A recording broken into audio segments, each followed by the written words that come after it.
5, 4, 3, 2, 1, 0.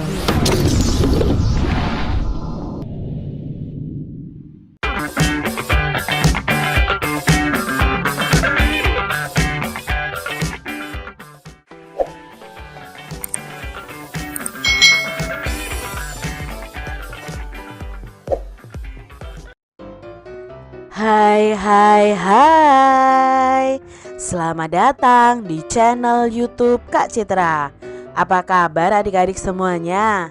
Kak Citra berharap kalian dalam keadaan yang baik, sehat dan siap untuk belajar ya. Hari ini kita akan belajar bersama-sama untuk mata pelajaran tematik kelas 3. Kita belajar di tema 4, kewajiban dan hakku, subtema 4, kewajiban dan hakku sebagai warga negara, pembelajaran yang ketiga. Mari adik-adik kita belajar dengan penuh semangat ya. Di kantor kelurahan, Siti sangat senang dapat ke sekolah lagi. Siti sudah tidak demam. Siti dan teman-temannya mengunjungi kantor kelurahan. Mereka mengajukan permintaan bibit pohon angsana. Mereka membawa surat dari sekolah. Nah, di sini Siti dan teman-temannya berkunjung ke kantor kelurahan.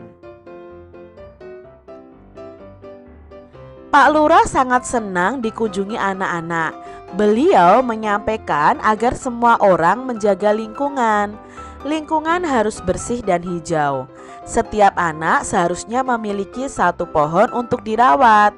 Pak Lurah memberikan anak-anak beberapa bibit pohon angsana untuk ditanam. Memang adik-adik, kewajiban kita sebagai warga negara adalah menjaga lingkungan kita supaya tetap bersih, hijau, dan indah. Anak-anak merasa sangat senang menerima bibit pohon angsana tersebut. Tidak lupa mereka mengucapkan terima kasih kepada Pak Lurah. Mereka berjanji untuk menanam dan merawat pohonnya dengan baik. Adik-adik, amati kembali teks di kantor kelurahan tadi. Lalu sebutkan kalimat yang menunjukkan saran. Dalam bacaan tadi ada kalimat yang menunjukkan saran. Apa saja ya sarannya? Yuk kita baca bersama. Kalimat yang menunjukkan saran diantaranya adalah 1. Pak Lurah menyampaikan agar semua orang itu menjaga lingkungan. Lingkungan harus bersih dan hijau. Jadi Pak Lurah itu menyarankan agar semua warga menjaga lingkungannya.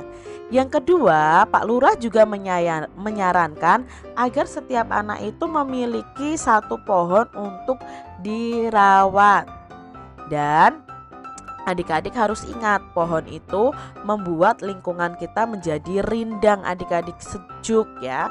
Kalian bisa menanam pohon. Semua orang berhak mendapat lingkungan yang hijau dan bersih.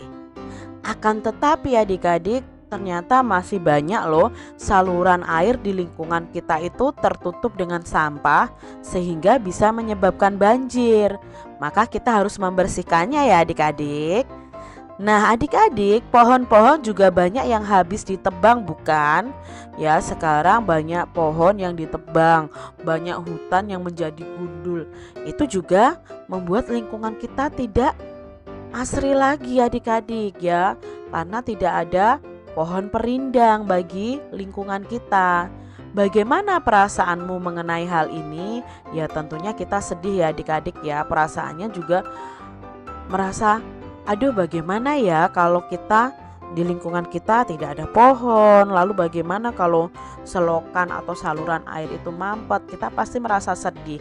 Tetapi adik-adik harus melakukan sesuatu, yaitu tadi dengan cara membersihkan saluran air dan menanam pohon.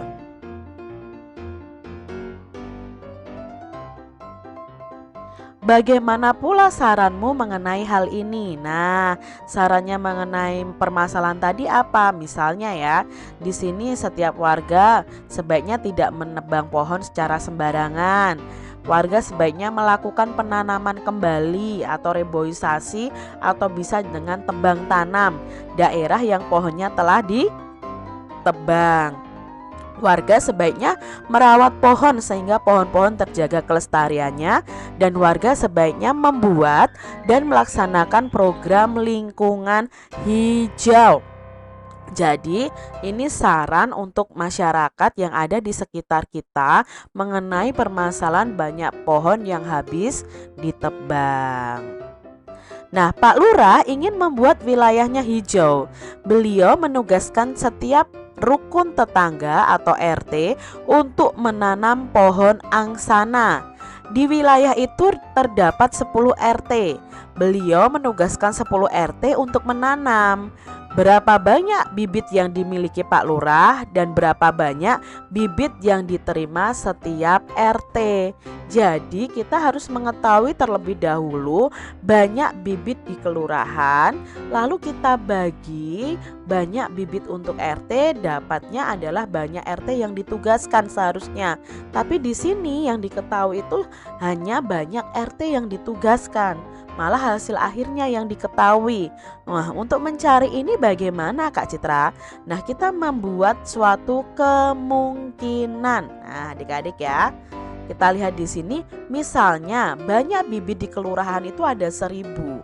Nah, banyak RT yang ditugaskan ada 10.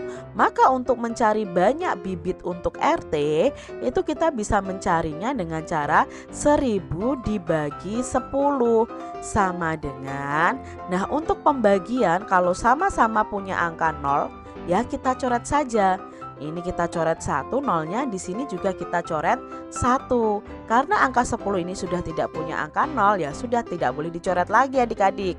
Ya, coretnya harus sama banyak. Jadi 100 dibagi 1, ya jawabnya adalah 100. Maka banyak bibit untuk RT itu ada 100 buah. Contoh lain, kemungkinan lain, misalnya banyak bibit di kelurahannya 850. Lalu banyak bibit untuk RT, masing-masing RT berapa? Ya kita cari tahu dengan 850 dibagi 10 sama dengan sama-sama punya 0, kita coret. 85 dibagi 1 sama dengan 85. Jadi banyak bibit untuk RT ada 85. Selanjutnya adik-adik, misalnya banyak bibit di kelurahan 800, maka banyak bibit untuk RT berapa? Ya kita bagi 800 dibagi 10. Kita coret adik-adik, sama-sama punya 0 ya. 80 dibagi 1. Iya 80, maka banyak bibit untuk RT adalah 80. Kemungkinan yang keempat, misalnya adik-adik banyaknya bibit kelurahan itu ada 730 buah. Berarti 730 dibagi 10 sama dengan, kita coret adik-adik, 0 dibagi dengan 0 kita coret. Sekarang ketemu 73 dibagi 1. Jawabnya 73. Jadi banyak bibit untuk RT ada 73. Mudah bukan adik-adik semuanya? Masih ingatkah adik-adik cara membuat topi? Buatlah topi seperti yang pernah kamu buat. Buat topi yang lebih kuat dan indah. Kalian bisa menggunakan kertas koran bekas atau karton manila. Sediakan juga gunting dan lem untuk berkreasi. Nah tentunya adik-adik masih ingat ya, caranya ambil selembar kertas koran, lipat kertas koran menjadi 2 bagian, sisi yang terbuka berada di bawah. Lipat ujung kanan dan kiri ke tengah lalu tekan membentuk segitiga. Lipat kertas kedua sisi ke bagian bawah ke atas lalu tekan. Bukalah kertas perlahan lalu rapikan. Topi sudah siap dipakai dan sesuaikan ukurannya dengan ukuran kepalamu. Kalian juga bisa menghiasnya adik-adik. Demikian tadi adik-adik pembahasan kita di tema 4 subtema 4 pembelajaran yang ketiga. Semoga video pembelajaran ini bermanfaat untuk adik-adik semuanya. Dan sampai jumpa lagi di video pembelajaran Kak Citra selanjutnya. Tuhan memberkati. Jangan lupa tekan tombol subscribe, lalu tekan loncengnya tekan juga tombol like, lalu share ke media sosial kalian. Jangan lupa untuk ikuti media sosial Kak Citra. Terima kasih.